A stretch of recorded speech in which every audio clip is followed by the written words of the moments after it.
کسی کنوکشن ہوئی ہے نواز شریف صاحب کی اوکاما کے اوپر، باقی کوئی کنوکشن ہی کوئی نہیں.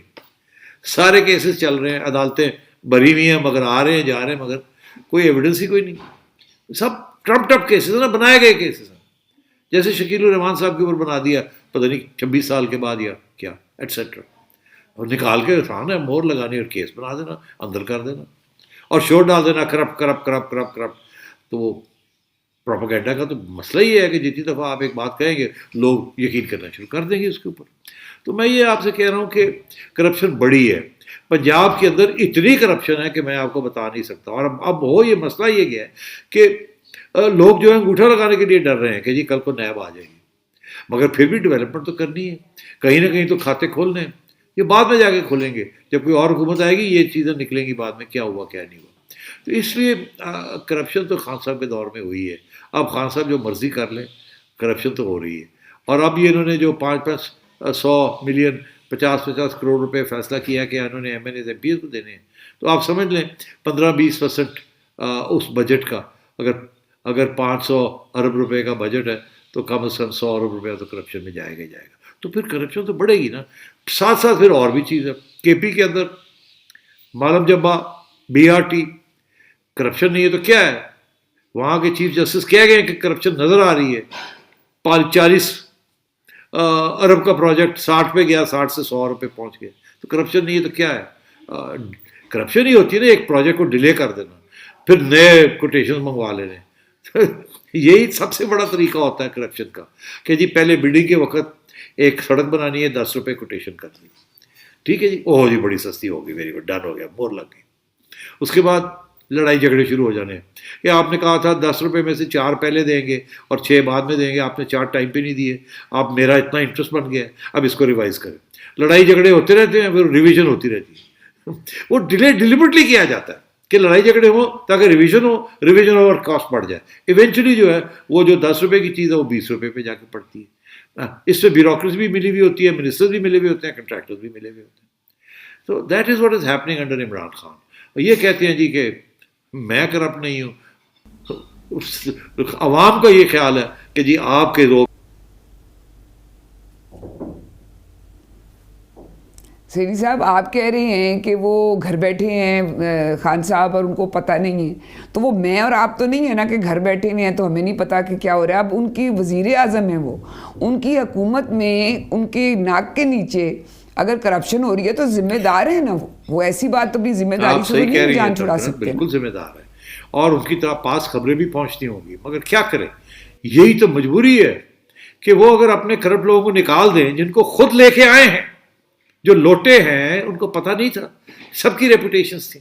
جو آئیڈیالوجیکل لوگ تھے ان کو الگ کر کے، جو کھاتے پیتے آئیڈیالوجیکل لوگ تھے ان کو الگ کر کے کتنے رہ گئے ہیں. اور یہ لوٹے لے آئے ہیں اپنی پارٹی بنانے کے لیے. تو پھر جب لوٹے لائیں گے تو لوٹا از اے فارم آف کرپشن نا یار.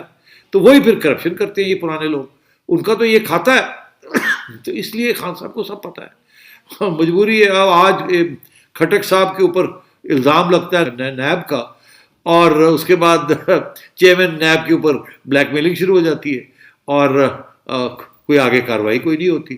تو یہ 2 اتنے بڑے پروجیکٹس ہیں جس کے اوپر انکوائری کو روک دیا گیا ہے کہ جی انکوائری نہیں ہو سکتی. تو اب آپ سوچئے خان صاحب کو سب پتہ ہے، خان صاحب اس دلدل میں سے نکل نہیں سکتے اور بھی ڈوبیں گے اس کے اندر. کہ آپ شروع ہی اس طریقے سے کرتے ہیں، اپنی سیاسی جماعت بناتے ہیں جس کے اندر نمبر 2 لوگ، یاد ہے ڈال دیتے، کہتے تھے میں فرشتے کہاں سے لاؤں. یاد ہے آپ کو ان کا یہ لفظ تھا جب لوگوں نے کہا کہ آپ نے تو نمبر 2 لوگ ڈال دیے، لوٹے ڈال دیے، یہ تو کرپٹ لوگ ہیں. تو کہنے لگے میں فرشتے کہاں سے لاؤں.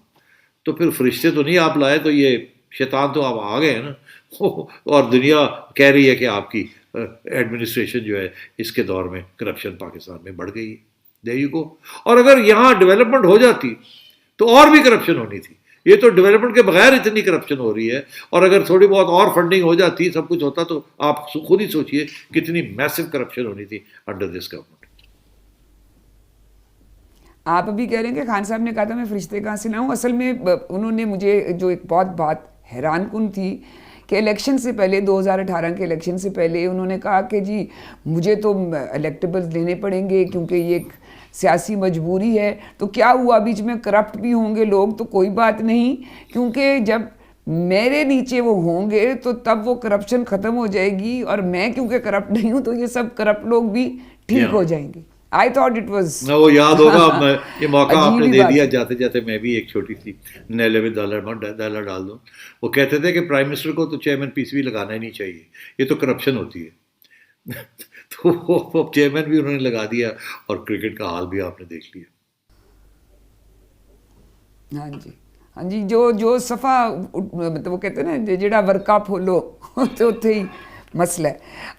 چلیں جی اب دوسرے مسئلے پہ آتے ہیں. جو دوسری رپورٹ آئی ہے اکانومسٹ انٹیلیجنس یونٹ کی, جو ڈیموکریسی انڈیکس ہے, یعنی کہ ایک اس کا جمہوریت کا انڈیکس ہے, اس پہ پاکستان کا نمبر 105 ہے.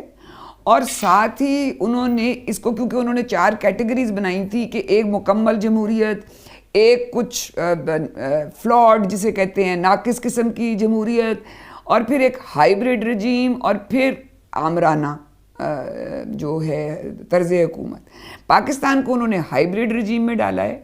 اور مزے کی بات یہ ہے کہ جو بنگلہ دیش ہے وہ 76 نمبر پہ, اور پاکستان 105 نمبر پہ. یعنی کہ اب ہم یہاں کہاں آ کے کھڑے ہو گئے ہیں کہ ارد گرد کے ملکوں سے بھی سب سے ہم بہت پیچھے رہ گئے ہیں جمہوریت کے حوالے سے. ٹمکنز یہ تو اب خود تسلیم کرتے ہیں کہ یہ آدھی فوج کی حکومت ہے اور آدھی الیکٹڈ حکومت ہے. تو وہ ہائیبریڈ ہی ہو گئی نا, تو جمہوریت کہاں رہی؟ جمہوریت تو فل فلیشڈ الیکٹرل صاف ستھرے ہوں اور سویلین گورنمنٹ رول کرے اور آفس میں اور پاور میں فرق نہ ہو.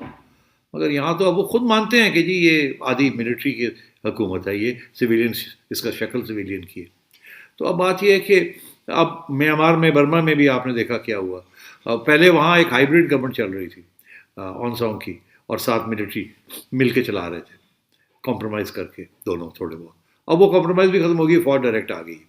تو اس وقت تو اب ہم نے وہ برما کا ماڈل میانمار کا ماڈل جو ہے وہ پاکستان میں اب چلانے کی کوشش کر رہے ہیں. افسوس یہ ہے کہ وہ ماڈل چلتا نہیں ہے. ان نے یہ ماڈل اس لیے لائے تھے, ان کا خیال تھا کہ کرپشن بھی کم ہو جائے گی اور ایفیشنسی بھی بڑھ جائے گی. وہ دونوں چیزیں, ایفیشنسی گر گئی اور کرپشن بڑھ گئی. تو اس لیے یہ ماڈل تو چل نہیں رہا ہے, اور دنیا نظر آ رہی ہے. New York Times, Washington post, economist, 2 چیزیں عمران خان صاحب کے گلے پڑ گئی ہیں. ایک یہ کہ کرپشن بڑھ گئی ہے انڈر عمران خان, دوسرا یہ کہ جمہوریت نہیں ہے. اور وہ جمہوریت نہیں ہے, اس کا تعلق جو ہے وہ پھر میڈیا کی آزادی کی بات بھی ہے, جو ابھی ہم نے حال ہی میں ڈسکس کی. تو بات یہ ہے کہ دس از اے ٹیریبل سچویشن, اور یہ چل نہیں سکتی, اور یہ بڑی سخت بدنامی ہو رہی ہے ہماری دنیا کے اندر. پر سیٹھی صاحب مجھے یہ بتائیں کہ خان صاحب اتنے عرصے سے جب بھی بات کرتے ہیں تو وہ مغربی جمہوری ملکوں کی مثالیں دیتے ہیں کہ میں تو ویسٹ میں رہا ہوں اتنا عرصہ اور مجھے پتہ ہے, اور بات بات پر وہ مغربی جمہوریتوں کی مثال دیتے ہیں. تو اب اگر مغربی جو ادارے ہیں یا انٹرنیشنل ادارے ہیں وہ آپ کو اسی پیمانے پہ ناپ رہے ہیں نا جو باقی جگہ جو جس طرح جمہوری نظام ہے, تو اب خان صاحب کے پاس کیا جواب ہے دینے کو کہ جب وہ تعریفیں کرتے ہیں دوسری جمہوریتوں؟ بات یہ ہے کہ جتنی کلپس آپ کے پاس خان صاحب کے ہیں جس میں انہوں نے فوجی آمریت اور فوجی حکومتوں کی تنقید کی اور ہماری انٹیلیجنس ایجنسیز کی تنقید کی, کوئی لسٹ بنائیں دکھائیں, تو وہ رکتے ہی نہیں ہیں. میاں نواز شریف صاحب نے تو بات ہی کچھ نہیں کی کمپیئر ٹو عمران خان, جو باتیں کرتے رہ گئے. اگر آج جو صورتحال ہے وہ آپ کے سامنے ہے, تو یہ انفارچونیٹ ہماری بدقسمتی ہے کہ عمران خان جیسا بندہ جس کے بارے میں یہ کہا جاتا تھا کہ صاف شفاف جھوٹ نہیں بولتا, اب وہ ایسے ہے جیسے کہ ہر بات جو ہے اس میں دوگلا پن ہے. اور کیا یہ پاور کا یہ تقاضا ہے کہ جھوٹ بولیں, اور survival is the most important thing. کہتے تھے کہ اگر میں محتاج ہو گیا فوج کا تو میں 1 دن نہیں رہوں گا. کہتے تھے اگر میں چلا نہ سکا حکومت تو میں چھوڑ کے آ جاؤں گا. تو کہاں گئیں وہ باتیں؟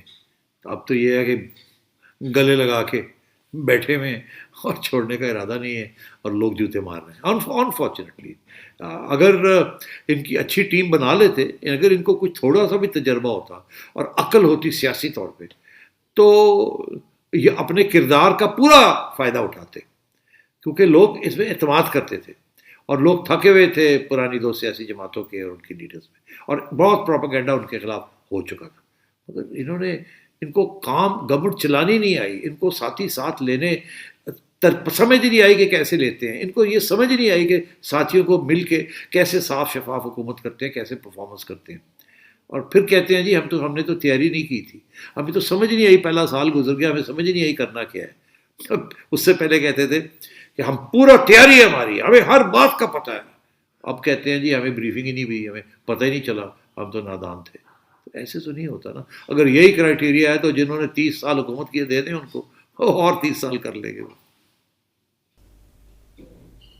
جی سیٹھی صاحب، یہ بات آپ نے بالکل ٹھیک کی کہ جو ان کا بنایا گیا تھا اور جو لوگ سمجھتے تھے اور اعتماد کرتے تھے، تو واقعی بہت سے لوگوں نے تو آفر بھی کیا کہ جی ہم آپ کے لیے یہ بھی کرنے کو تیار ہیں اور یہ بھی کرنے، تو یہ تو واقعی حیرانگی کی بات ہے کہ وہ اس ساری پازیٹیو جو ان کو سپورٹ مل رہی تھی اس کو وہ یہ چینلائز نہیں کر سکے۔ آج کے پروگرام میں اتنا ہی، آپ سے پھر ملاقات ہوگی، خدا حافظ۔